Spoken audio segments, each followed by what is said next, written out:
But a question that comes here is, why do we need good health and long life? The reason why this is given so much importance is because we have conditions that are not obvious, and we need to take the best advantage of this life. Basically, we have three conditions. We have the minimum necessary materially, which is not obvious. We take it for granted, but it's not at all obvious.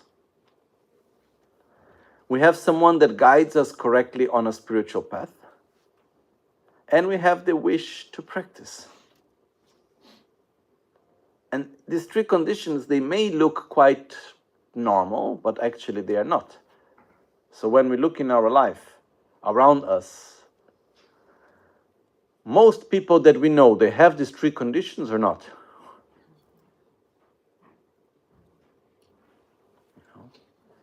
When we look to the world in a more wide perspective, the amount of people that are in the world that are living in total poverty, or that are living under armed conflicts, or under extreme violence, like it comes to my mind in Brazil. We have many people that are, even though we are not a declared war, the amount of violence that is happening in the country is so high that many people live under constant fear. I know people very near to me that they had robbers or thieves in their own houses with guns and so on. It happened to my grandparents, for instance. And after that, they need to take medicines to sleep and so on, because the level of anxiety and fear is constant. So many people in this world are living under circumstances of fear, of not being able to survive. And if anyone is under this circumstance, what happens is that the mind is completely taken by it. There is no space for anything else. You can make a trial if you like. Try having not eating for 2 days, and then try to go to meditate. Where is your mind going? Oh, bodhicitta? Oh, or where is my bread and soup? Or at least something. I need minimum something, Yes. We need some food, anyhow. It's like we get, this is our priority, survival. Or try to meditate when it's really cold. We are not used to it. We don't have the strength for that. So, for most of the people, if their survival is not really assured, the priority becomes survival. There is no space in the mind for anything else. And why is it important to have space in the mind for something else? Because, okay, we are born in this body, and one day we die. That's not a big deal. Okay, then we are reborn again. And then we die again, and we can go on and on and on and on. So that's not the main issue. The main point is that in this process of being born and dying and being born and dying again and again and again and again, there is someone, which is we can call self, whatever name we like to give, that is being born and is dying and reborning again. The important thing is who you become through the experiences that you go through, as you go through one time after the other. So the same thing is in life. What really matters in life is who we become through this life. I believe that the minimum that we need to do in this life is to die a better person than the one that was born, which is not that obvious. But it's the minimum that we should actually take into our hands. And the main tool, let's say, the main resource that we have in order to become a better person, to be more stable, to be more joyful, to have more wisdom, to have more compassion and love, to grow as a person, as a being, to grow spiritually, it's our mind. That's the most powerful resource that we have. But if our mind is completely busy with survival, we have no space to reflect upon our own selves, to redirect our behavior, to reflect upon the meaning of life or anything else. Okay? So, in order to be able to have our life in our hands, the first thing that we need is we need to have our survival assured. Which for us, it's something very normal, but that's not what is normal in this planet. When we look around, the amount of people that live in total hunger, it's quite absurd. Then we have the whole rest of people that they don't need to worry that much about their survival, in the sense, okay, they have food, but if they stop working for 1 week, they stop having food. I saw it in Brazil. When we had COVID lockdown, the amount of thousands and thousands of families that ended up in the street without a house because they stopped for a few months to work and then they couldn't pay anymore the rent, and then they enter into a vicious cycle that they couldn't go out. You know, you have this place, these cities like São Paulo, full of people living in the street. And you look at them, they are not like drugged people or people that they end up in the street because, you know, they are in a state in which they are not able to function in society. No, they are normal people with families and so on. But because they live in a level of survival which is very much on the edges, in the moment that they're not able to keep, they fall down. You know? So there are so many people living in this edge of survival also. Many people living below, and a lot of people living on the edge. These people, they don't have the inner space to think about something else. They cannot allow themselves to do that. Okay? And here we are comfortably, without having any of these worries. So we are already a small part of society in this planet. Within that, how many people that have the material wealth to don't need to worry about their own survival, how many actually live their own life completely driven, or as a slave, let's say, or driven by power and money and distraction and pleasures? How many of us are truly looking to find a way to make one's own life meaningful? And how many of us are just trying to have a comfortable survival? What is more there? Meaningful life? If we just think about the people that we know, we don't need to go to look far. Family, work, friends, you know. So, nothing wrong in a way about it, nothing bad about wanting to have a comfortable survival. But the fact is that the mind is absorbed by it, and the life goes by. And the life is completely absorbed by dealing with the problems, finding pleasure, gaining what I want, avoiding what I don't want, and not using life as a means to grow, to develop more love and compassion and stability and joy and so on. Then there are those that would like to do something, but are guided in a wrong way. Okay, I don't want to enter into many details on that, but just one example. There are some spiritual traditions that they teach and they believe that one of the best ways in order to gain spiritual development is by killing animals as a form of offerings. I personally don't agree. I think the idea that through an act of violence you can actually grow spiritually, it's very wrong. But there are millions of people that follow. Okay, that's very old things, it's very ancient. And this doesn't mean that these traditions don't have good things, I'm not saying that. But this is one specific aspect that I think personally that is wrong.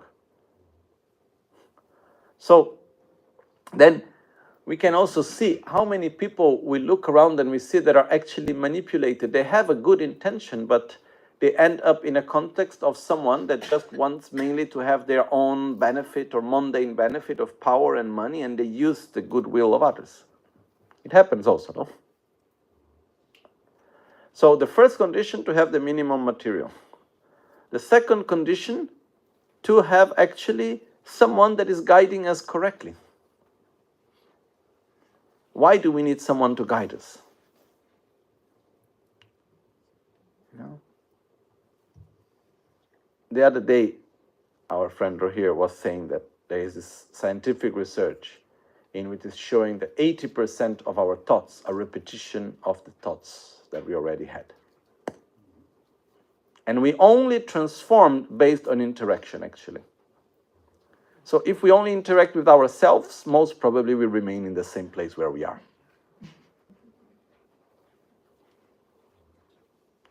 So in the moment that we interact with someone that has better qualities than us, this can help us to develop these qualities and to see what we are not able to see, to understand what we are not able to understand.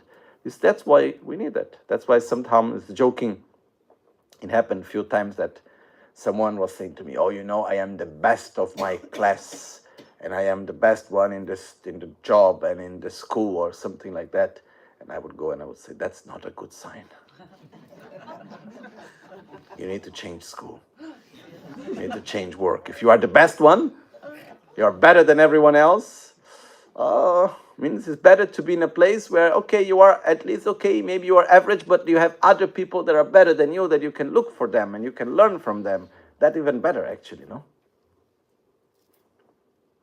So, we need someone, more than one. We need beings and people that we can interact with, that can show us the path, that can help us to walk in the direction that we want to go, that can show us a correct and valid spiritual path. That's very important. And this is a long process for ourselves to find the right spiritual guide. More, that doesn't need to be one, can be more than one, but to find the correct spiritual guide and to rely correctly upon, it's not an obvious process, okay? And the third part is to truly have the commitment and the wish to practice. Because I can have all the time to walk and all the conditions, I can have the best guide that will show me the path, but if I don't want to walk, I don't move. Okay? And sometimes I have seen some people saying, why? How is possible this person has been such a long time near to this great master, and how come is not developing and getting better? Okay, first thing, we don't know what's happening inside the mind of that person, number one. Number two, being near a Buddha doesn't make you a better practitioner. What makes you a better practitioner means that you wish to walk on your path, you wish to look upon your own eyes and deal with your defilements and get out of your comfort zone and put the effort to grow spiritually. And doesn't mean necessarily that way. You can receive many blessings, but you need to wish to walk yourself. That's why this is the third condition that is necessary. So, once we have these conditions, which Buddha Shakyamuni described them, that they are very rare, and Buddha Shakyamuni described these conditions as similar to this big turtle that lives deep under the ocean. And the turtle have an immense long life. And the turtle comes out to take air, to breathe once every 100 years. But the turtle is blind and deaf. And on top of the sea, there is this golden ring floating around the sea, completely free. What are the probabilities of the turtle putting the neck inside the golden ring? Okay. This is said to be the probabilities of having a rebirth with all these conditions. So, once we have it, and for whatever reason we have it, and I like to remind ourselves, having these conditions doesn't make ourselves better than others. It simply means we have better conditions. It depends how we will use these conditions, but it doesn't mean we are superior or better than anyone. So the point is that once I have these real good conditions, I need to use them really well. And the way of using them is to choosing my own priorities, seeing the importance of developing my own qualities in order to be of service for everyone around me. And once we are doing this, sooner or later it will end. In other words, we will die. And I think there is no doubt about it, right? I don't know if anyone here has any doubt about this fact. And I truly believe that dying is not a problem. There's nothing wrong with dying, completely nothing. The problem is to live one's own life in a way that is not meaningful. The problem is not to take advantage of the opportunity that we have in this life to die a better person and to do something good for this world. That's the real problem. So why do we want long life? Why do we want good health? Because we have this wonderful opportunity and we need to be able to keep it for as long as possible so that we can take the best advantage as possible from this opportunity that we have. Because sometimes we have this idea that because we are humans, and this is also something that I think is a wrong understanding on the teachings, when it says the precious human rebirth. Because you are human, your life is precious. That's not true. In the sense that life by itself is precious, in the sense that it should be respected. That's true. We should respect every life. You know? But if I have a life and I use this life, this opportunity that I have to generate more and more negative energy, to harm more and more myself and others, and so on, maybe better to do a reset.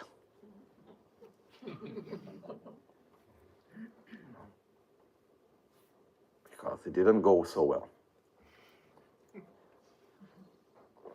We have an immense capability of doing good and doing bad, or harm or benefit. So what makes this life precious is when we are able to use this life for something that is beneficial. And what this world mostly needs, as we said yesterday, is beings with love and wisdom and so on, and peace. So once we walk on this path, we are doing the best for ourselves and others. So we have this opportunity, and we want to keep it for as long as possible, and we want to use it in the best way also. Because, for instance, even we don't need to talk about dying. Unless we have really a stable mind, if we get really sick, how much of our energy and our mind, our inner space is consumed by the sickness?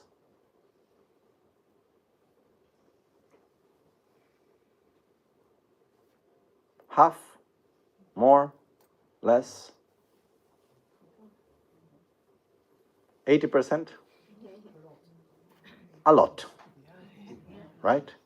Maybe when it's a long-term illness that sometimes you get so used to it that slowly it consumes less time of you, less space of you. And some people are really able to transform the whole situation. That's another thing. That's something which I fully respect. And some of us are able to do it, okay? But normally when most of us get sick, most of our energy is consumed by that. Then there is the other problem. You know, at one point we start to get older and older and older. And if we didn't take the right care, our mind starts to get with less memory, not understanding things so well, and so on. And I always remember the mother of our friend in Italy, Margherita. Some of you have met her mother. And she was living in Albania. I think she was, 95. She died with 102, something like that. And what happened was that at one point of her life, she lost memory. She went into this state of, Alzheimer. Yeah, she had Alzheimer. but she was blocked in a good period of her life. So she was always happy. So she had 15 minutes memory. So you would come to say hello to her. She was extremely kind to you and very joyful. After 15 minutes, she would come and say, oh, hello, who are you? And then she would be again very happy to meet you again. And then it would be like this, and she would go on and on. But she was stuck in a good moment of her life. So when I saw that, I was thinking, oh, how can I assure if I get stuck at one point, I get stuck in a good moment? I need to leave good moments. Otherwise, I would have no good moments to stuck to. Because what happened is that at one point also our health may deteriorate. And if the health deteriorates, this wonderful condition that we have can be lost. I'm not saying that it will, but it can. Okay? There is the possibility, which is quite tough, but it's possible, of using the disease as a tool to help us on our spiritual path. This is possible. But it takes some quite strong effort and capacity, not obvious at all. But for most of us, that's why if we have good health, we need to take good care of it. Because that's very important. So, the practice of white Tara is a way how many practitioners for centuries, especially from our lineage, also Rinpoche, Kanche Rinpoche, Trijang Rinpoche wrote about white Tara and was doing a lot of practice of white Tara, Paponka Rinpoche, and like this we can go on in our lineage. Most of the great practitioners of our lineage, they were relying upon Tara, especially through the practice of white Tara, to actually generate this energy to support good health and long life. Physical health, mental health, and as Rinpoche would remind us very often, environmental health also.